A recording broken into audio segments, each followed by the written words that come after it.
Hello. So yesterday we looked at warmth, and that was a challenge to look at yourself and think, am I showing a little bit too much warmth? And well, that was yesterday. Today's challenge is all about competency.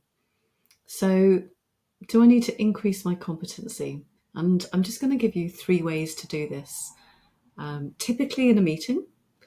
So have a think about these 3 things before you speak up. In a meeting, I want you to think of these 3 things. The first thing is, what assumptions are being made, either by yourself or by other people? What assumptions are being made here? The reason that's important is it's really easy to dive in when you think you know something and you don't know it, when you think you have the facts and you don't have the facts. And it's not terrible, it's not a deal breaker, the sky is not going to fall in or anything. But actually, it is better if you're not sure to wait, go and find out, and then speak with more authority next time. So that's the first thing. What assumptions are being made? And the second thing is, what is the proof of my competence?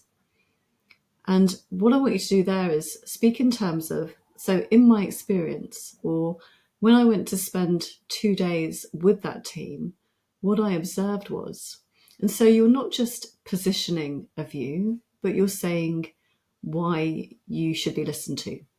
So what is the proof of your competency? What are you basing that on?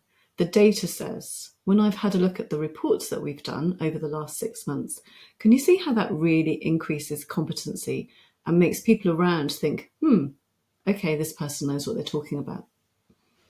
Obviously, make sure you do know what you're talking about. And then the third thing that I really want you to think about is, what is the bigger picture? So what leaders love, and will always look for opportunities to bring these people on board and sponsor them, is if you can demonstrate strategic thinking. So the vast majority of people will always think around tasks, will think about what's the next job I need to do.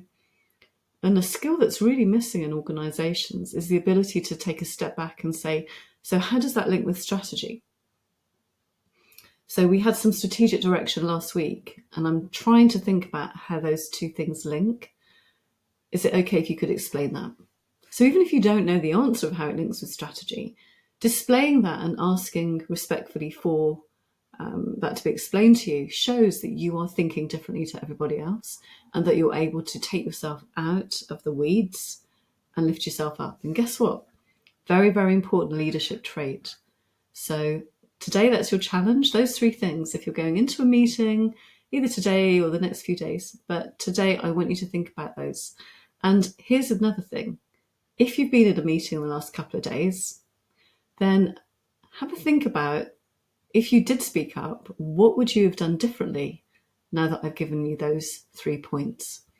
Is there anything that you could reflect on that makes you think, next time I'm going to do X, Y, Z differently? I hope that was helpful, and enjoy. See you later.